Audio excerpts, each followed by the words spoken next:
guys, welcome back to my channel. So today we're going to be doing the mid-year book freakout tag, and this is kind of the tag going around right now because it's the middle of the year. So we're going to be talking about what I read in the beginning half of the year and then in the second half of the year. I have to say I haven't read as much as I wanted to read, especially in the past couple of months. I've been extremely distracted for whatever reason.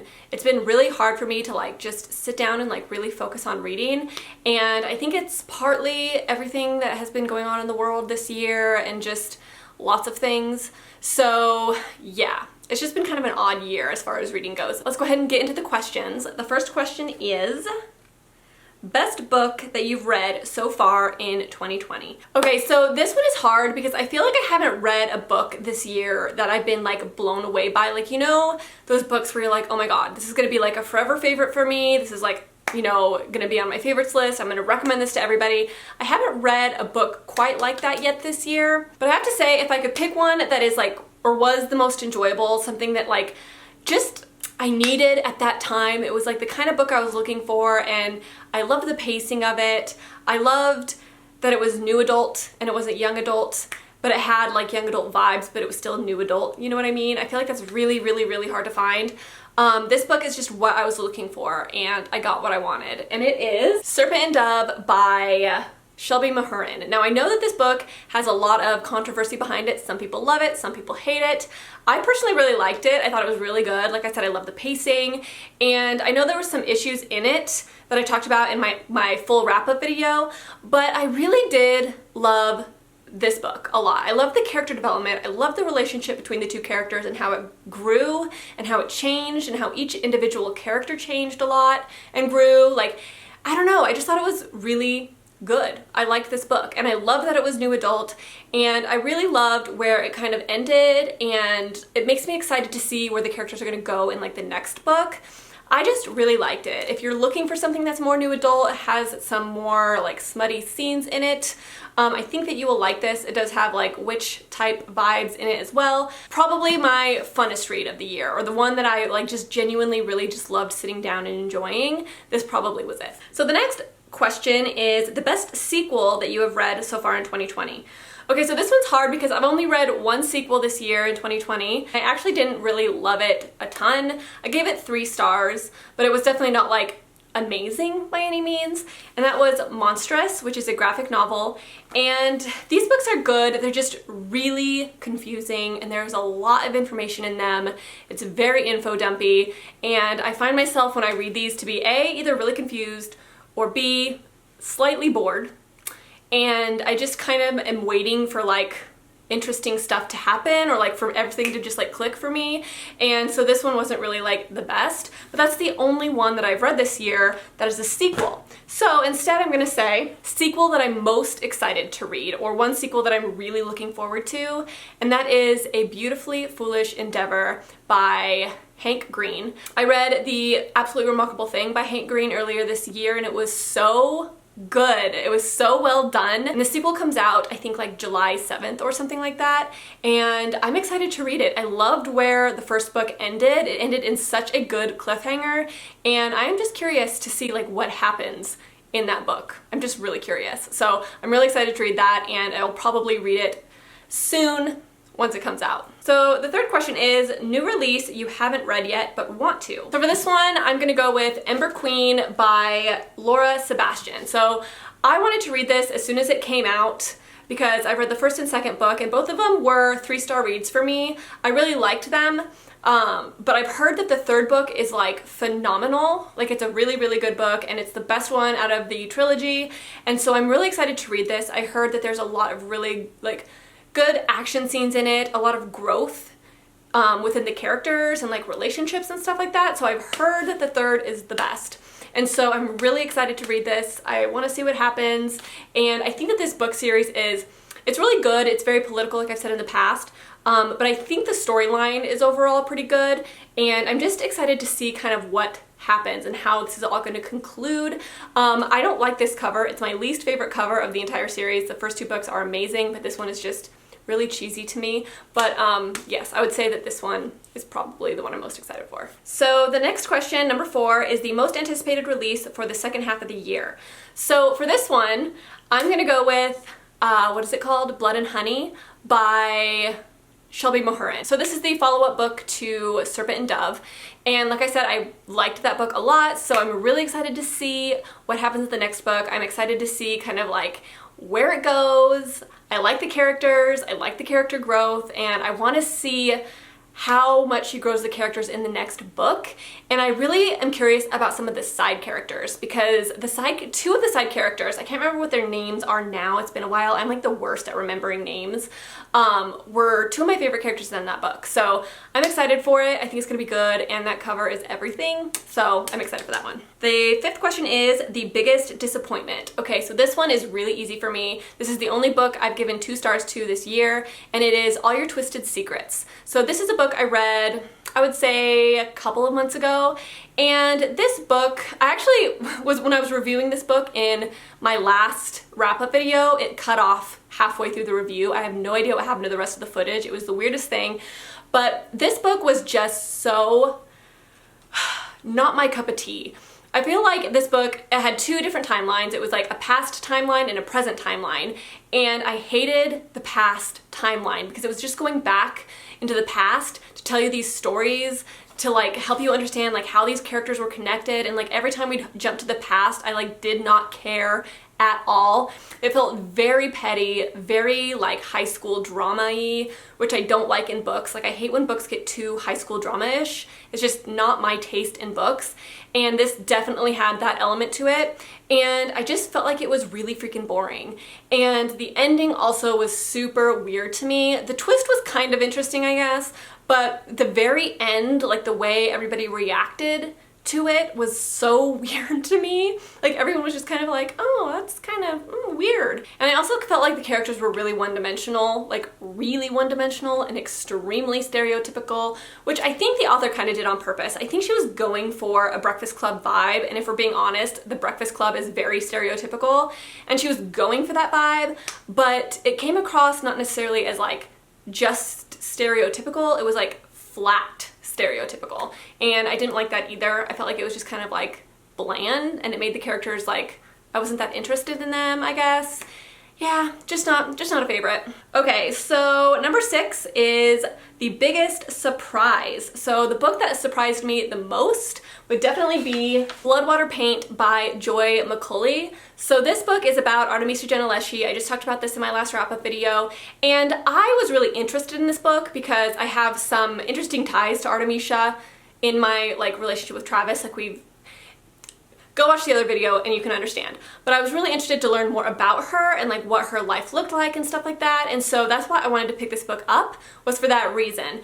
And I thought I might like this, I might not like it. You know, not very many people have read this or have shown interest in this. Like no booktuber I follow has read this book except for like one, which is like Haley in Bookland. I think she read it, but nobody has read this book. Nobody has talked about it. And I was like, I probably won't like this, or it's probably so-so. It's written in verse as well, and so I was like, there's a chance I may not like it because of the format, which I like books written in verse, but I feel like I could also really not like it. I think it totally depends on how it's done. I don't know. I wasn't sure what I was expecting, I guess. But I ended up absolutely loving this. I gave this 5 stars. I just thought it was so well done. It tackled some really, really, really good topics that I think are really, really important, and it showed it in a way that was very unique. I just really, really liked it, and I highly recommend this book. Lots of trigger warnings for things in this book. I'm not going to tell you what they are because I don't want to like spoil things. I hate that, but yeah, it was so good, and I'm so surprised that more people haven't read this and more people haven't raved about it, because I think it's fantastic and more people should give it a try. So this was probably my biggest surprise. I thought I might like it, but I didn't know I was going to love it. So number 7 is favorite new author, debut or new to you. So for this one, I picked an author that I'm definitely interested in reading more of, because I think she has a certain specific style that I really like, and that is Tricia Levenseller. So when I talked about this in my it was the review of this for the book club, I talked about how I love that her fantasies are short, quick and fast-paced for the most part. There's not a ton of world building, and she likes heavy romance. And all of those things are great when I'm in the mood for them. Like I love a good, like big, giant world builded fantasy, right? Like Strange the Dreamer and stuff like that. Like those are amazing and I love them, but I can't read those a lot because they're kind of like, they take a lot of brain power, I feel like. But sometimes I literally want to read a fantasy, but I want it to be just easy and quick and kind of to the point, not tons of world building, almost like you're just like watching like a show or something like that. And I feel like that's what she's really, really good at. She's really good at keeping things kind of simple, but still dropping you into a fantasy world. And she also is a heavy romance writer, so she writes a lot of romance, which is great. It's like she has a specific style, and I think she really tries to stick to that style, which I appreciate a lot. It's kind of like Sarah J Maas has a specific style, or like Blake Crouch has a very specific style. She has that as well, and when I'm in the mood for that, I want it. And right now I'm actually reading Daughter of the Pirate King, which is also Tricia Levenseller.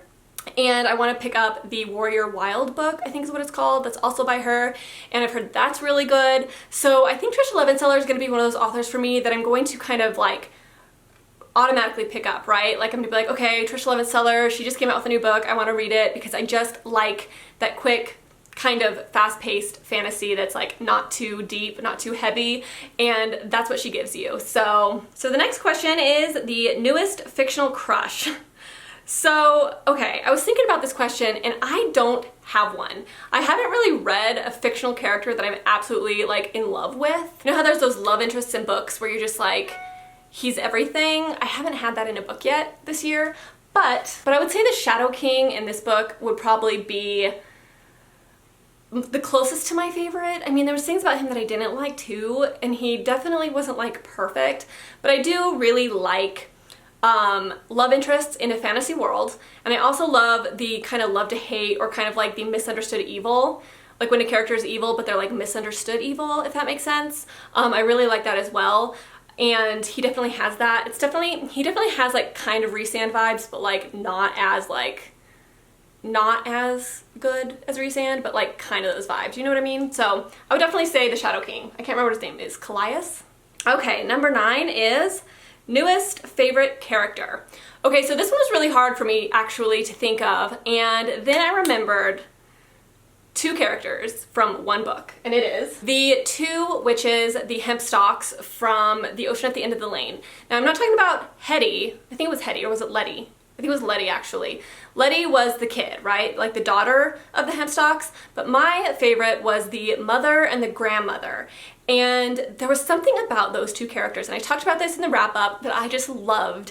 Every single time the little boy was with the Hempstalks, I just loved it. They were such interesting ladies, and there was this one scene where he was so scared, right? Like he's a little boy, I think he's like 7 in this novel, which by the way, I loved the little boy in this as well. I think that Neil Gaiman did a fantastic job at writing the 7-year-old boy in this book, like amazing job. Like I feel like he really got inside a 7-year-old's head when writing this, and as a mother, like, I just wanted to protect him. Like, there was something that Neil Gaiman did with that 7-year-old boy. He doesn't even have a name in this book. He's like a nameless character.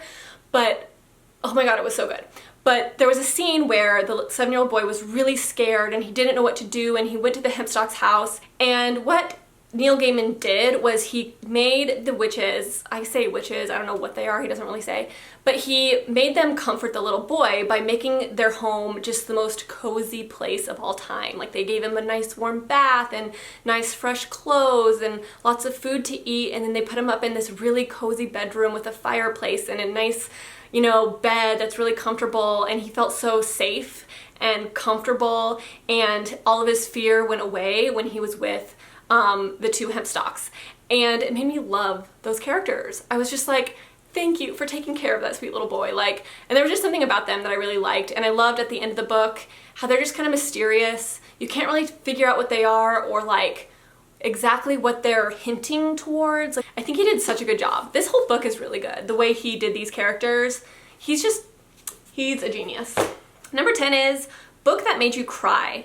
Okay, so I'm not a crier when it comes to reading. Like, I'm not one of those people that cries a lot when I read. I can get teary-eyed, and I can definitely feel like emotion bubbling up, and like my eyes can maybe get like a little glassy, but I never just like straight out cry when I read. I don't know why, it's just not really my thing. But I can definitely tell you that I got very emotional, and probably the most emotional out of any book this year, when I read Crescent City. Now there's that one scene, kind of at the end, I don't want to give anything away, but I'll say it's a drop scene, and it was amazing. Like, just the way Sarah J. Maas wrote that relationship and how connected you were to it without really being able to see it very much, but like really understanding the depths of that specific relationship between those two characters. And then that whole scene, you're just like, how is this so powerful to me? Like, you don't even really see them together that much in the book, but you're just like, it was so good. And I can say that I got very, very teary-eyed at that part. It was really, really good, and I kind of want to go back and just read that part because it was just that good. So props to Sarah J. Maas for writing that relationship between those two people. It was just really, really good. Like I said, I'm trying to be a little vague here so I don't like spoil it or anything like that, but yeah, really good. So number 11, so I keep having to unlock my phone. Number 11, book that made you happy. Okay, so this one was really easy. A book that made me happy this year. So I actually put this in my giveaway pile because I plan on just donating this or giving it away because I don't think I'm gonna read this again. But this was the Mom Truths book by Kat and Nat. I talked about this in my last wrap up. And this was just funny, like really funny. Like if you're looking for something that's gonna make you kind of laugh and just like chuckle, this is it. I laughed a lot in this book. Everywhere you see a little tab, it's a part that I thought was really funny. Anyways, I just thought that was a hilarious book. And there's a lot of parts in that book where you just laugh because you like get it, it's relatable, and it's just funny. Number 12 is most beautiful book you've bought so far this year. So I'm going to be that person and go with this. This takes another spot. This book to me is one of the prettiest covers ever. Like, I love this cover so much. Like, I love the black flowers behind it, the gold snake, the gold text. Like, I just love this cover so much. I love the dark, like almost gothic feel that it has. I just think it's so beautiful. And then like the sparkly glitter on the back, the text on the side is really pretty. I just really love this book, and the Blood and Honey cover is freaking the most gorgeous thing I've ever seen. I can't decide which one I actually like better. I just think they're so pretty. I love these covers so much. What books do you need to read by the end of the year? So if you guys followed or watched my top 10 books I want to read in 2020 video, then you know that I've only read 2 of those books. So I still have like 8 more to go. So I have a lot that I still need to read. I don't know if I'm going to get to all of those books. I don't like force myself to read those books, you know what I mean? It's just kind of like a rough idea of what I would like to read. But I still really want to read The Cruel Prince. That was on that list and I haven't read it yet. I do want to read that one. I do want to read The Death of Mrs. Westaway. I'm sure I'll get to that one at some point. And I also want to read A Curse So Dark and Lonely. I want to read that one eventually. I feel like that one's going to probably be later in the year. And maybe possibly Truthwitch. I feel like Cruel Prince, Truthwitch, and A Curse So Dark and Lonely are like competing for my like top fantasy spot. Like, which one do I want to read the most? I don't know. But those are definitely like 3 that I do want to read. I just don't know which ones they're gonna be. Yeah, hopefully I get to them all, but who knows. So that is it for this video. Let me know in the comments below what the best book that you have read so far is this year and what the biggest disappointment was for you this year. I'm really curious to know what your best and most disappointing so far is. I'm super excited for the rest of the year. I really hope that I get like an all-time favorite this year. Usually every year I read at least one book that ends up being like an all-time, like best book of all time type of book. I don't know if I've read one this year yet that has gotten, you know, put into that category. Hopefully I will read one of those, you know, by the end of the year, but we'll see. I hope you guys are reading The Unhoneymooners. I want to quickly make a little disclaimer. I may not get that book done by July 1st. I'm trying. It's been a very, very weird time with the COVID-19 thing and having my kids home. Like, I haven't been able to read as much, I've noticed, and so I don't know if I'm gonna get that done like right at July 1st, but I will try to still get that video up like around that time. I may stop the book club for a little bit because during the summer, you know, with my kids being home and stuff like that, like I don't know if I'm gonna be able to balance getting the book club books done, and I don't know, we'll see. I still have that decision to make, but I may pause it for like 3 months or 2 months or something like that till I get kind of like, you know, caught up or whatever. I don't know, we'll see. Anyways guys, that's it, and I will talk to you guys soon. Bye!